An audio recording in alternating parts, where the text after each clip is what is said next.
جی 15واں پارہ ہمارا شروع ہو رہا ہے سورہ بنی اسرائیل۔ اعوذ باللہ من الشیطان الرجیم، بسم اللہ الرحمن الرحیم۔ سبحان الذي اسرى بعبده ليلا من المسجد الحرام الى المسجد الاقصى الذي باركنا حوله لنريه من آياتنا انه هو السميع البصير۔ سبحان بہت عظیم تر ہے، بہت بابرکت تر ہے، بہت عظمتوں والا ہے، بہت صفات اور قدرتوں والا ہے۔ الذی وہ اللہ یا وہ ذات، اسرا جو لے گیا، بعبدہ اپنے بندے کو۔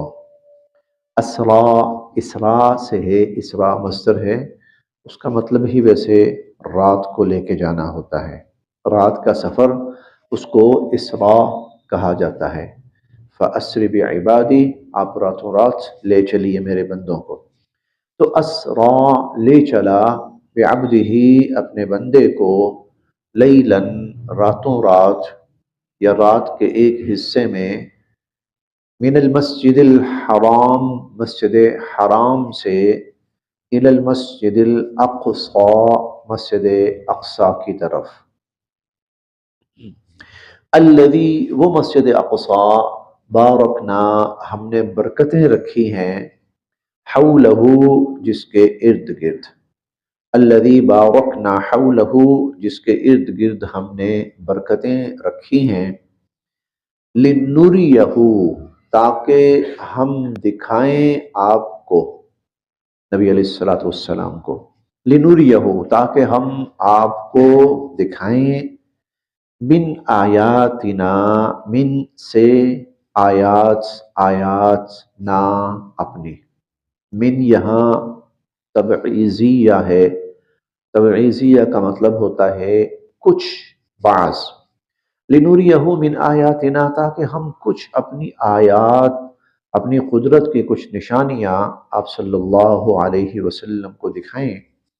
انہو بے شک وہ اللہ، هو السمیع سب کچھ سننے والا ہے، البصیر سب کچھ دیکھنے والا ہے۔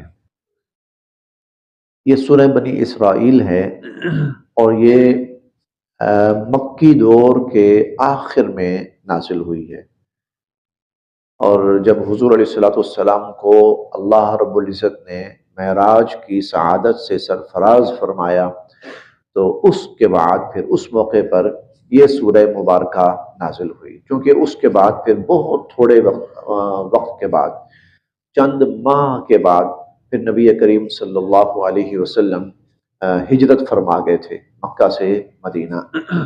اس لیے یہ مکی دور کے آخر کی صورتوں میں سے ہے۔ چونکہ مکہ سے مدینہ جا کر، اب آپ نے تشریف لے کے جانا تھا مدینہ جا کر حضور علیہ السلام کا جو ایک بہت بڑا سابقہ پڑھنا تھا اور واسطہ پیش آنا تھا، وہ یہود سے تھا، وہ یہود سے۔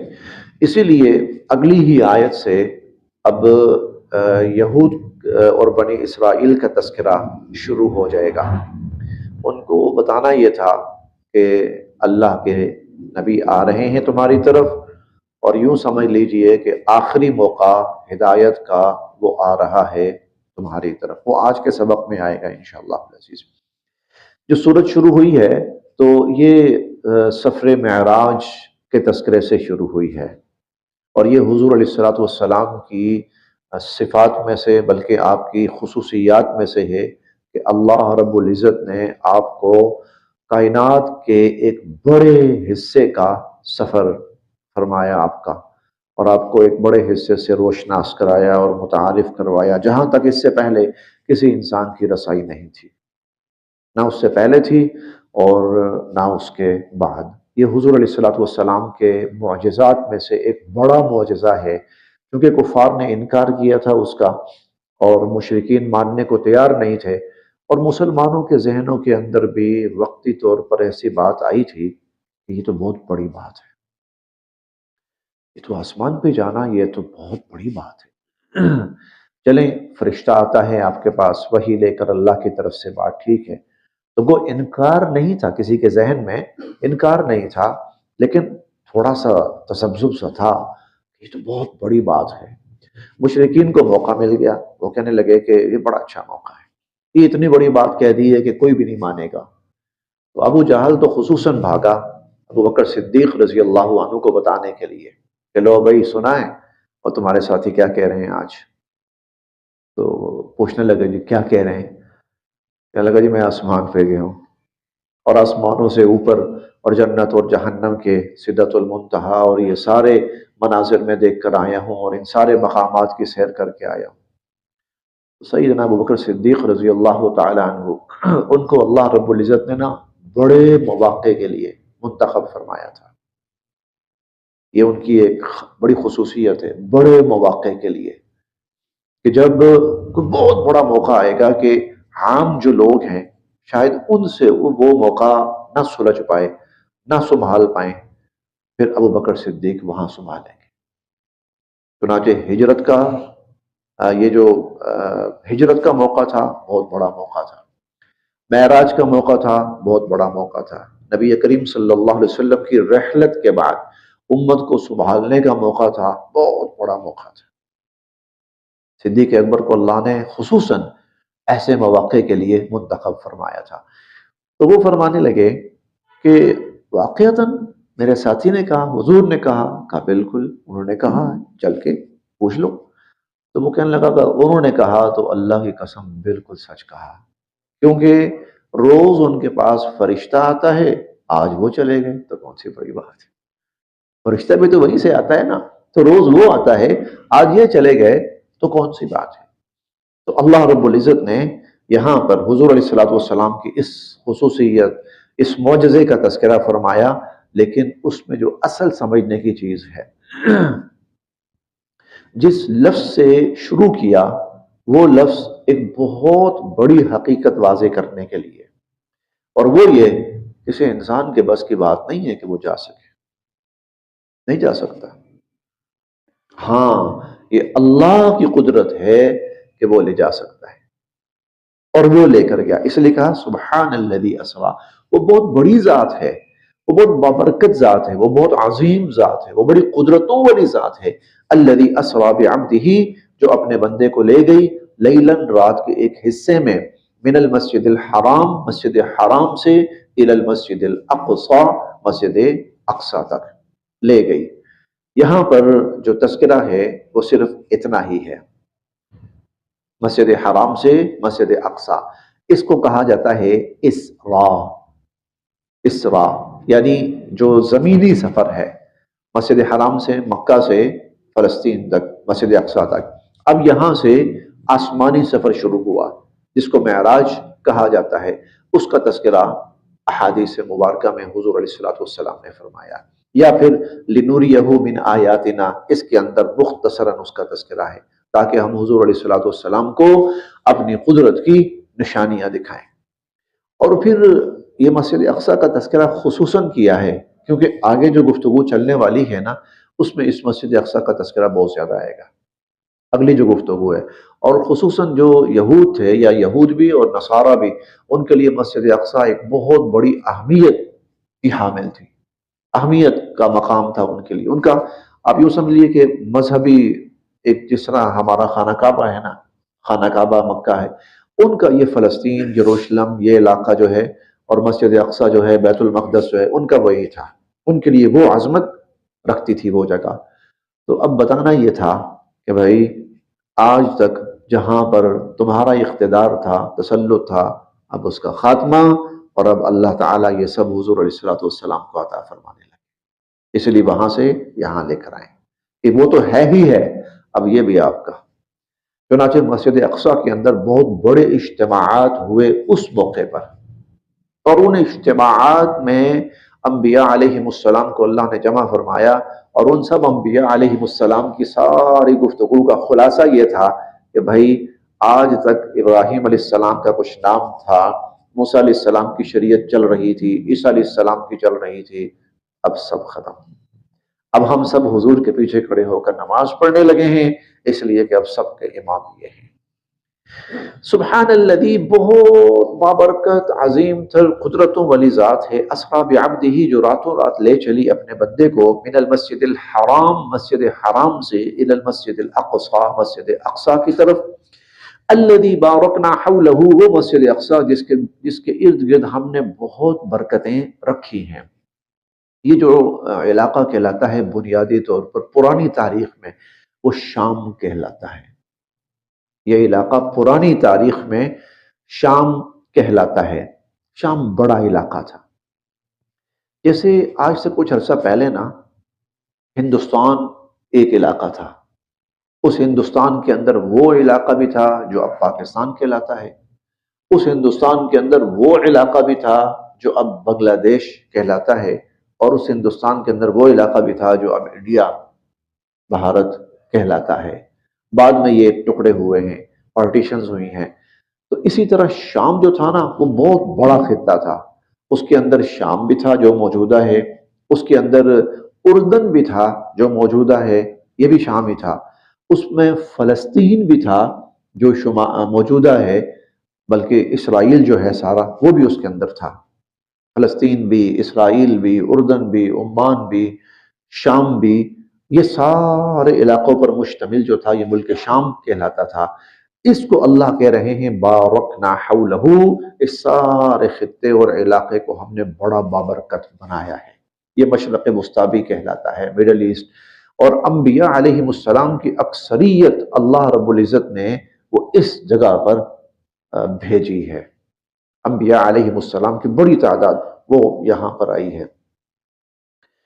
لِنُرِيَهُ، تاکہ ہم حضور علیہ السلام کو دکھائیں، من آیاتنا، اپنی قدرت کی نشانیوں میں سے کچھ، انہو هو السمیع البصیر، بے شک اللہ تعالیٰ سب کو سننے والے دیکھنے والے ہیں۔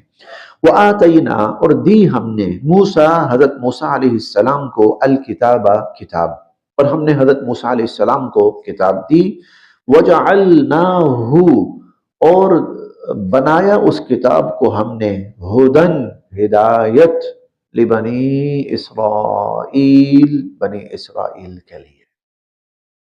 وہ جو کتاب تھی تورات کے نام سے، وہ ہم نے حضرت موسیٰ علیہ السلام پر نازل کی، اور اس کو ہم نے بنی اسرائیل کے لیے ہدایت بنایا۔ جبکہ قرآن کریم کے لیے جو لفظ آتا ہے وہ ہدی للناس اور ہدی للعالمین آتا ہے، تمام زمانوں کے لیے اور تمام لوگوں کے لیے۔ اللہ کہ نہ، تتخذو، تم بناؤ، من دونی، میرے سوا، وکیلا، کسی کو اپنا کارساز۔ اللہ تتخذو من دونی وکیلا، کہ میرے سوا کسی کو اپنا کارساز نہ بناؤ۔ بنیادی تعلیم اس کی یہ بھی تھی۔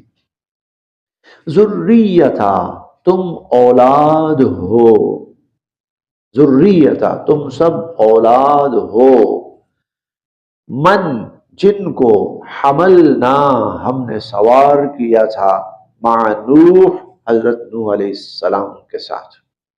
ذریت من حملنا مع نوح، تم سب اسی کی اولاد ہو، ان کی اولاد ہو جن کو ہم نے حضرت نوح علیہ السلام کے ساتھ سوار کیا تھا۔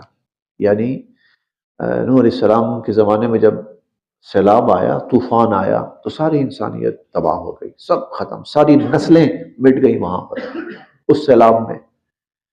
پھر وہاں سے آگے جو انسانیت چلی ہے وہ حضرت نوح علیہ السلام کے ساتھیوں سے چلی ہے، حضرت نوح علیہ السلام کے ساتھیوں سے یا ان کی اولاد سے آگے چلی ہے۔ تو اللہ تعالیٰ فرما رہے ہیں ذریت من حملنا مع نوح، تم سب اولاد ہو ان کی جن کو ہم نے حضرت نوح علیہ السلام کے ساتھ سوار کیا تھا۔ انہو، بے شک وہ تو، کانا، تھے، عبدن شکورا، بڑے شکر گزار بندے۔ حضرت نوح علیہ السلام وہ تو ہمارے بڑے شکر گزار بندے تھے۔ وَقَضَيْنَا، اور یہ بات ہم نے طے کر دی تھی اور اس کا ہم نے فیصلہ کر دیا تھا، اِلَى بنی اسرائیل، بنی اسرائیل کے بارے میں، فی الکتاب، کتابوں میں، کتابوں کے اندر۔ اب الکتاب جو ہے یہ الکتاب سے تورات بھی مراد ہو سکتی ہے، بالکل، اور الکتاب سے تمام آسمانی کتب وہ بھی ہو سکتی ہیں۔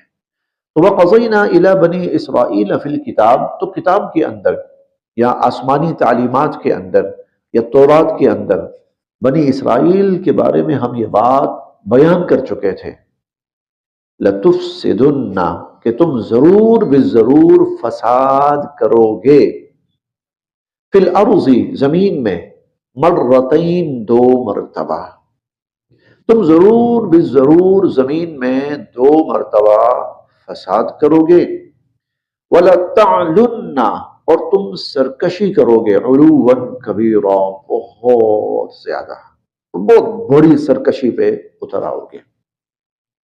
لَتُفْسِدُنَّ فِي الْأَرْضِ مَرَّتَيْن، تم ضرور بالضرور زمین میں دو مرتبہ فساد کرو گے، وَلَتَعْلُنَّ عُلُوًّا كَبِيرًا، اور بہت بڑی سرکشی کا مظاہرہ کرو گے۔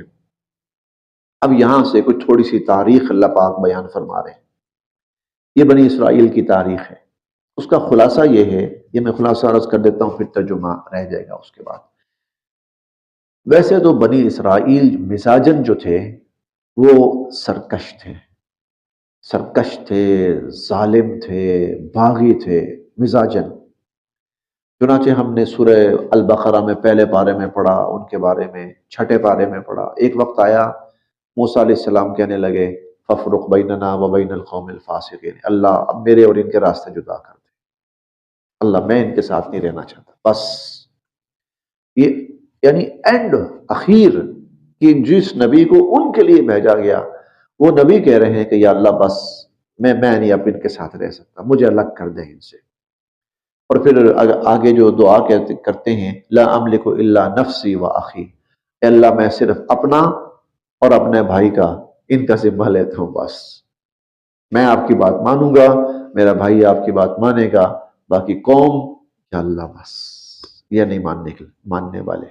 اندازہ لگائیں کہ کس حد تک یہ لوگ جو تھے وہ بگڑ گئے تھے، سرکش تھے، یہ ظالم تھے، فسادی تھے۔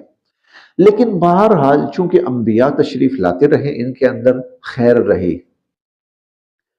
پھر ایسا وقت بھی آیا کہ ان کے اندر سے خیر ختم ہو گئی، بالکل ہی ختم ہو گئی، ان کے اوپر مکمل شر غالب آ گیا۔ یہ وقت پھر وہ ہوتا تھا کہ اللہ تعالی بطور سزا کے ظالم حکمرانوں کو ان کے اوپر مسلط فرما دیتے تھے، اور وہ ان کا بہت برا حشر کرتے تھے۔ وہ ان کا جو مرکز تھا، فلسطین کہہ لیں، شام کہہ لیں، یروشلم کہہ لیں، اور بیت المقدس جو تھا، ہیکل اس وقت تو کہلاتا تھا، تو وہ اس کو نا تباہ کر کے رکھ دیتے تھے، ملیہ میٹ کر کے، یعنی دنیا سے یوں سمجھیے کہ یہود کا نام و نشان مٹ جاتا تھا۔ ایک وقت ایسا بھی آیا بخت نصر کے زمانے میں کہ روئے زمین پر نا یہود کا نام و نشان مٹ گیا تھا، اگر کہیں باقی تھے، بچے تھے تو صرف جیلوں میں، جیلوں کے اندر بس، ورنہ کہیں کوئی اکا دکا تعداد میں کوئی چند یا سینکڑوں کے اعتبار سے کہیں کسی ملک کے اندر بچ گئے ہوں تو بچ گئے ہوں، ورنہ ان کا نام و نشان مٹ جاتا تھا۔ پھر اللہ رب العزت ان کے اندر کسی نہ کسی نبی کو مبعوث فرماتے تھے، پھر وہ محنت فرماتے تھے، پھر وہ ان کو اللہ کی طرف دعوت دیتے تھے، بلاتے تھے، سرکشی سے نکالتے تھے، شرک سے نکالتے تھے، کفر سے نکالتے تھے، بغاوت سے، عبادت، توبہ، اطاعت، فرما برداری کی طرف لاتے تھے۔ آہستہ آہستہ آہستہ آہستہ جب یہ لوگ نیکی پہ آتے تھے، عبادت پہ آتے تھے، ایمان پہ آتے تھے، دین پہ آتے تھے، تو پھر اللہ رب العزت ان کو دنیا میں دوبارہ عروج نصیب فرماتے تھے۔ اور پھر ان کو ایسا ایسا عروج بھی ملا ہے حضرت سلیمان علیہ السلام کے زمانے میں کہ یوں سمجھیے کہ پوری دنیا کے اوپر ان کی حکومت اور اقتدار تھا، یہاں تک بھی ان کو ملا ہے۔ لیکن پھر یہ دوبارہ شر اور فساد کی طرف جاتے تھے، اور اتنا شر اور فساد کے شر غالب آ جاتا تھا، پھر اللہ پاک کسی نہ کسی ظالم کو مسلط فرماتے تھے، اور وہ ظالم پھر ان کا ایک طرح سے خاتمہ کر دیتا تھا۔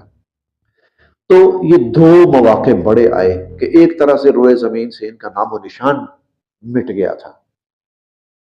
اب ہم ترجمہ پڑھتے ہیں تو پھر آخر میں اللہ کہنا کیا چاہتے ہیں، وہ بات میں عرض کرتا ہوں، وہ آخر میں بتاتا ہوں۔ دیکھیں جی، وَقَضَيْنَا إِلَى بَنِي إِسْرَائِيلَ فِي الْكِتَابِ، بنی اسرائیل کے بارے میں ہم یہ فیصلہ کر چکے تھے کتاب میں، لَتُفْسِدُنَّ فِي الْأَرْضِ مَرَّتَيْن کہ تم زمین میں 2 دفعہ فساد برپا کرو گے، وَلَتَعْلُنَّ عُلُوًّا كَبِيرًا اور بہت بڑی سرکشی کا مظاہرہ کرو گے۔ فَإِذَا پس جب جاء آئے گا وعدو وعدہ اولاہما ان دونوں میں سے پہلا، جب ان دونوں میں سے پہلا وعدہ آئے گا، بعثنا ہم بھیجیں گے علیکم تم پر عبادا لنا اپنی طرف سے ایسے بندے، الی بأس شدید، الی والے، بأس جنگ، شدید سخت، بڑے سخت جنگجو ہوں گے۔ ہم ایسے لوگ بھیجیں گے جو بڑے سخت جنگجو ہوں گے، فجاسو اور وہ پھیل جائیں گے خلال الدیار گھروں کے اندر یا شہروں کے اندر، وہ شہروں کے اندر پھیل جائیں گے وہ۔ وکانا اور ہے وعدم مفعولا یہ وہ وعدہ جس نے پورا ہونا ہے، اور یہ وہ وعدہ ہے جس نے پورا ہونا ہے۔ ثم پھر رددنا ہم نے پھیرا لکم تمہاری طرف الکرہ موقع، ثم رددنا لکم الکرہ پھر ہم نے موقع دیا تمہیں علیہم ان پر، پھر ہم نے یعنی پھر اس کے بعد ہم نے تمہیں دوبارہ آہستہ آہستہ عروج دینا شروع کیا، آہستہ آہستہ ہم نے تمہیں سٹینڈ دینا شروع کیا۔ ثم رددنا لکم الکرۃ علیہم پھر ہم نے تمہیں موقع دیا ان پر۔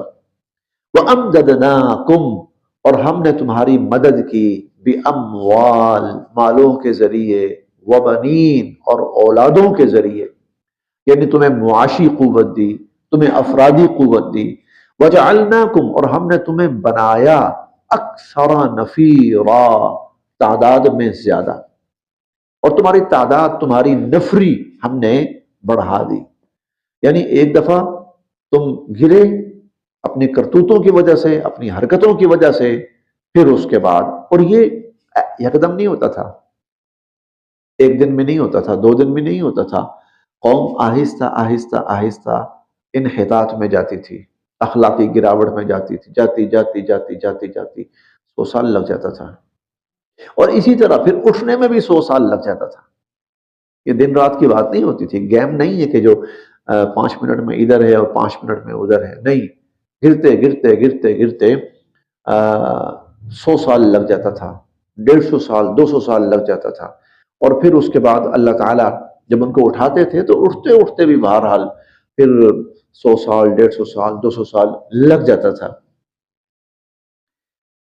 ان اگر احسنتم اگر تم بھلائی کرو گے، احسنتم تو بھلائی کرو گے، لانفسکم اپنی جانوں کے لیے، ان احسنتم لانفسکم اگر تم اچھا کام کرو گے، بھلائی کرو گے، خیر اور نیکی کی راہ پہ چلو گے، تو احسنتم لانفسکم یہ خیر اور نیکی تم اپنی جانوں کے لیے کرو گے۔ وَإِنْ أَسَأْتُمْ اور اگر تم برائی پہ چلو گے، فَلَهَا تو اس کا وبال بھی تمہارے لیے ہوگا۔ فَإِذَا پھر جب جاء آئے گا وعد الآخرہ دوسرا وعدہ، پھر جب دوسرا وعدہ آئے گا تو پھر دشمن آئے گا، پھر دشمن تمہارے اوپر مسلط ہوگا، لیسوء وہ بگاڑ دیں گے، وجوہکم تمہارے چہرے، لیسوء وجوہکم وہ تمہارے چہرے بگاڑ دیں گے، ولیدخلوا اور وہ داخل ہوں گے المسجد مسجد میں، مسجد سے مسجد اقصی مراد ہے، جو مرکز تھا، جو کیپٹل تھا ان کا، اور کما جیسا کہ دخلوہ وہ داخل ہوئے تھے اول مرہ پہلی مرتبہ۔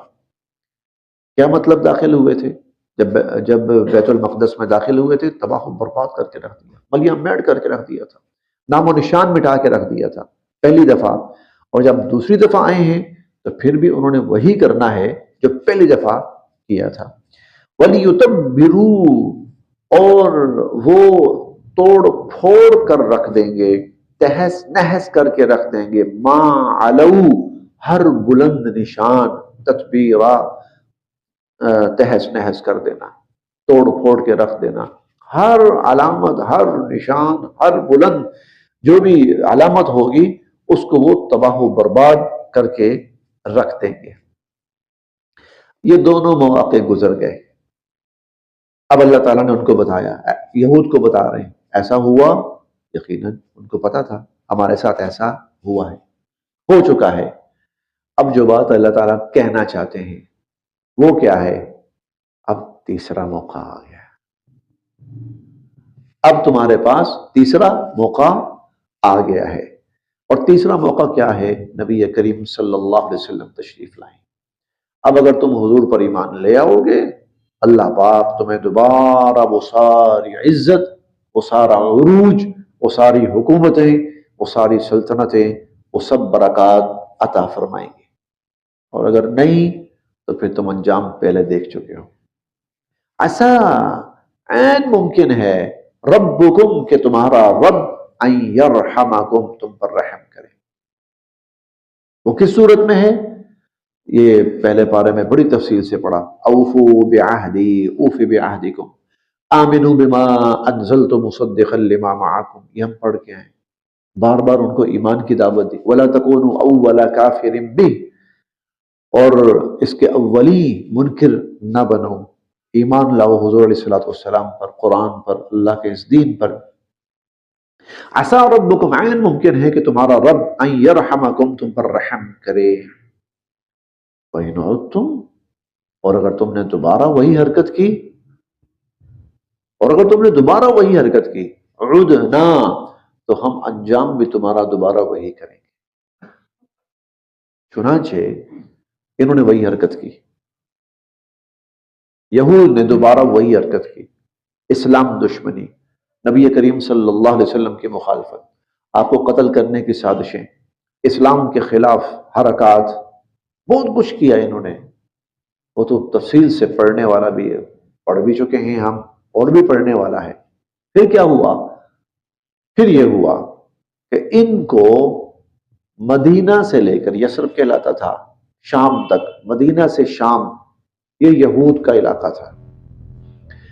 معاشی تسلط بھی ان کا تھا، دفاعی تسلط بھی ان کا تھا، سیاسی تسلط بھی ان کا تھا، یثرب سے شام تک۔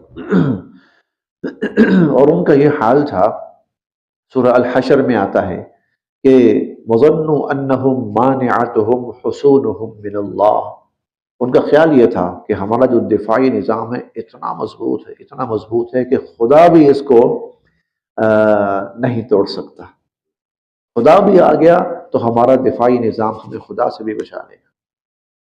یہ اندازہ لگائیں کہ کتنا وہ اس پر فخر کیے بیٹھے تھے۔ علی رضی اللہ تعالیٰ عنہ نے، ان کو فاتح خیبر کہا جاتا ہے، اور وہ جو دروازہ انہوں نے توڑا تھا نا، علی نے اکیلے سے نا، اور خیبر فتح کیا تھا، تو وہ سینکڑوں لوگ مل کر بھی دروازہ نہیں ہلا سکتے تھے، سینکڑوں لوگ مل کر بھی اتنا مضبوط انہوں نے اپنا دفاع اپنی دانش میں کر رکھا تھا۔ لیکن فَأَتَى اللَّهُ مِنْ حَيْثُ لَمْ يَحْتَسِبُوا، اللہ وہاں سے آیا کہ وہ سوچ بھی نہیں سکتے تھے۔ تو وَإِنْ عُدْتُمْ عُدْنَا، اور اگر تم نے، پھر نتیجہ کیا ہوا؟ نتیجہ یہ ہوا، آہستہ آہستہ وہ سارا علاقہ جو ان کے زیر اقتدار تھا وہ سب ان کے ہاتھ سے نکل گیا۔ پھر اس کے بعد یہ ایسے تتر بتر کر دیے گئے اور اس طرح یہ دنیا کے اندر بکھیر دیے گئے کہ 1300 سال آپ کہہ سکتے ہیں، 1300 سال یہود کو دنیا میں کوئی جانتا ہی نہیں تھا، یہود بھی ہیں، 1300 سال، 1350 سال آپ لگا لیں۔ یہ اب آ کر نا پیچھے 70-80 سال تقریباً ہوا ہے کہ دوبارہ انہوں نے تھوڑا سا اپنے آپ کو منظم کر کے اور دنیا کے منظر پر یہ آئے ہیں۔ یہ تقریباً آج سے 60-70 سال پہلے۔ اور یہ کیوں ہوا ایسے؟ اب یہ منظر پر کیوں آئے ہیں؟ اصل میں اللہ پاک ان سب کو جہاں جہاں پہ بھی ہیں نا، ان سب کو کھینچ کھانچ کے اللہ ایک جگہ جمع کر رہے ہیں، اور جمع کر کے اللہ ان کا خاتمہ کرنے لگے۔ وَجَعَلْنَا، اور ہم نے بنا رکھا ہے، جہنم، جہنم کو، لِلْكَافِرِينَ، کافروں کا، حَسِيرًا، گھات، اور ہم نے جہنم کو کافروں کی گھات بنا رکھا ہے۔ ان ھذا القرآن، بے شک یہ قرآن، یہدی رہنمائی کرتا ہے، للتی اس راستے کی طرف، ہی اقوم جو بالکل سب سے درست ہے، درست ترین راستہ، صحیح ترین راستہ، یہ اس کی طرف انسان کی رہنمائی کرتا ہے۔ وَيُبَشِّرُ اور خوشخبری سناتا ہے، المؤمنین ایمان والوں کو، اور ایمان والوں کو خوشخبری سناتا ہے، الذین جو یعملون کرتے ہیں، الصالحات نیک اعمال بھی، یعنی ایمان والے بھی ہوں اور نیک کام بھی کرتے ہوں۔ تو ایمان ایک الگ ہے اور اعمال صالحہ ایک الگ ہے۔ تو یہ دونوں چیزیں، ان کا جو مجموعہ ہے، دونوں چیزوں کا جو مجموعہ ہے، تو جب جو لوگ ان پر ہیں ان کے لیے بشارت ہے، اور وہ کیا، ان لہم کہ بے شک ان کے لیے اجرن کبیرا بہت بڑا اجر ہے، بہت بڑا صلہ ہے، بہت بڑا بدلہ ہے۔ وَأَنَّ الَّذِينَ اور بے شک وہ لوگ، لا یؤمنون جو نہیں ایمان رکھتے، بالآخرہ آخرت پر، اور وہ لوگ جو آخرت پر ایمان نہیں رکھتے، اعتدنا ہم نے تیار کر رکھا ہے، لہم ان کے لیے، عذابا علیما دردناک عذاب، اور وہ لوگ جو آخرت پر ایمان نہیں رکھتے ان کے لیے ہم نے دردناک عذاب تیار کر رکھا ہے۔ بس جی، ہمارا آج کا سبق یہیں پر مکمل ہوتا ہے۔